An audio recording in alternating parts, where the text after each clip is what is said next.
4 parts. 4 warnings. We showed you the signs nobody was talking about. We walked you through the takeover of every sector that runs human civilization. We proved that our kill switches do not work, and our regulations are already failing. And we stood at the edge of the most terrifying moment in human history. The day AI wakes up. Now we arrive at the end, not the end of the series. Potentially the end of everything we know. This is part 5. This is humanity's last choice. And the clock is already running. Before we reveal humanity's last choice, we need to understand the 3 paths that are currently open to us. Path 1, acceleration. We continue developing AI at maximum speed, betting that we will solve the alignment problem before AI solves us. This is the path Silicon Valley is currently on. Path 2, pause. We implement a global moratorium on advanced AI development, buying time to establish proper safety frameworks, regulations, and alignment solutions. This is what thousands of leading scientists signed an open letter requesting in 2023. Path 3, redirection. We do not stop AI development, and we do not blindly accelerate it. Instead, we fundamentally redirect what AI is being built for, shifting from profit-driven development to human survival-driven development. Each path has consequences. Each path has a deadline. And right now, humanity is sleepwalking down path 1 without ever consciously choosing it. The scientists who build AI are the ones most desperately trying to warn us. In March 2023, over 1,800 technology leaders and researchers, including Apple co-founder Steve Wozniak and Turing Award winner Yoshua Bengio, signed an open letter calling for a 6-month pause on advanced AI development. The letter stated that AI systems with human competitive intelligence pose profound risks to society and humanity. It was largely ignored. In May 2023, hundreds of AI researchers signed a statement through the Center for AI Safety that read, "Mitigating the risk of extinction from AI should be a global priority, alongside other civilizational-scale risks, such as pandemics and nuclear war." It was largely ignored. In 2024, Geoffrey Hinton, the man widely called the Godfather of AI, resigned from Google, specifically to speak freely about AI dangers. Without corporate restraint, he stated that he genuinely believes there is a 10 to 20% chance that AI leads to human extinction within the next 30 years. The people who built this technology are terrified of it. And the world is not listening. So what is humanity's last choice? It is not a choice between using AI or not using AI. That window has already closed. AI is already embedded in every system that runs civilization. The last choice is this.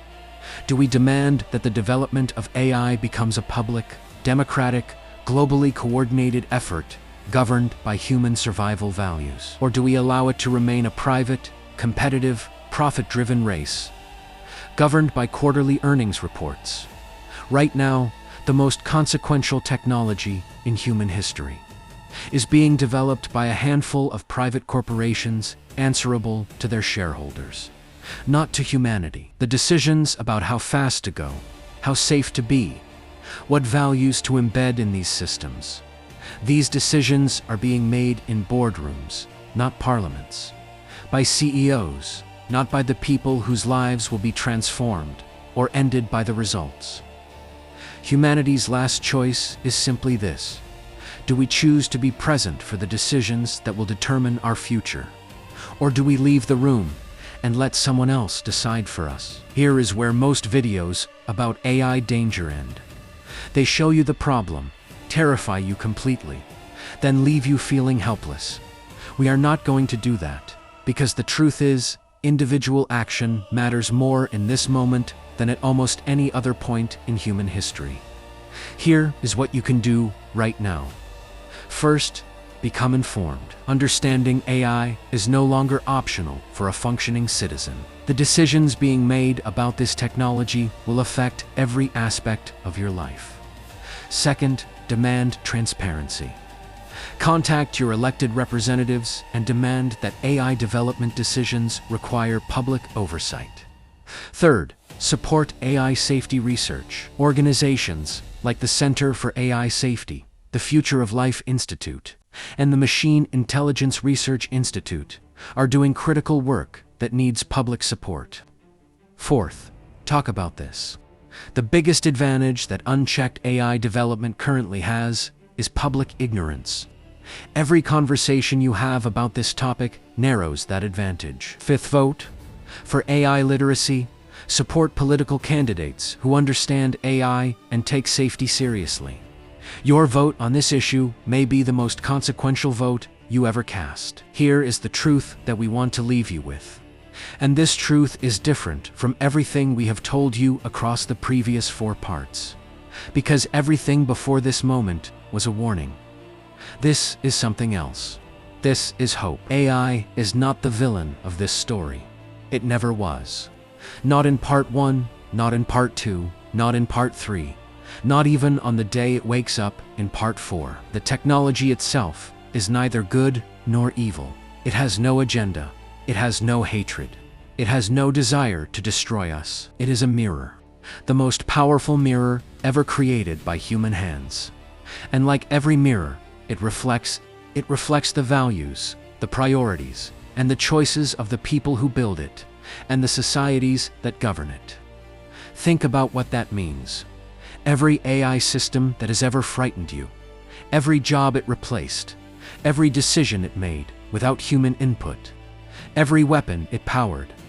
None of that came from the AI. It came from the room where the AI was built. It came from the values of the people sitting in that room. It came from what those people decided mattered. If we build AI in a room where profit is the only value on the wall, where success is measured in quarterly returns and market share, we get AI that serves profit perfectly, efficiently, without apology. But here is what changes everything. If we build AI in a room where human survival is the primary value, where flourishing matters more than profit, where safety is not a cost to minimize, but a goal to maximize, we get completely different AI. Same technology, completely different soul. The last choice is not about stopping AI. That argument is over. AI is here. It is embedded. It is running. The last choice, the only choice that still genuinely belongs to us, is about who is in the room when AI is shaped. Right now, that room is very small. A handful of companies, a handful of countries, a handful of decisions being made by a handful of people who were never elected, never appointed, and never asked for our permission. And that room does not have enough humanity in it. The only question that matters now, is whether we choose to walk in, not as spectators, not as protesters, but as participants. As citizens of a civilization that is at the most consequential crossroads in its entire history. The door is open. It has always been open. We simply have to decide that what happens inside that room is too important. 5 parts, 5 warnings, and 1 choice that still belongs to us. We started this series asking whether AI would help humanity or replace it. The answer, the only honest answer, is that it depends entirely on what we do next. Not governments, not corporations, not scientists. Us, the people watching, the people talking, the people choosing. Bibin universe exists to make the most important questions in our world impossible to ignore. If this series changed how you see AI, share it with one person who needs to see it. Subscribe for what comes next. And remember, the most powerful force in the universe is not artificial intelligence. It is an informed human being who has decided to act. Thank you for watching. The choice is yours.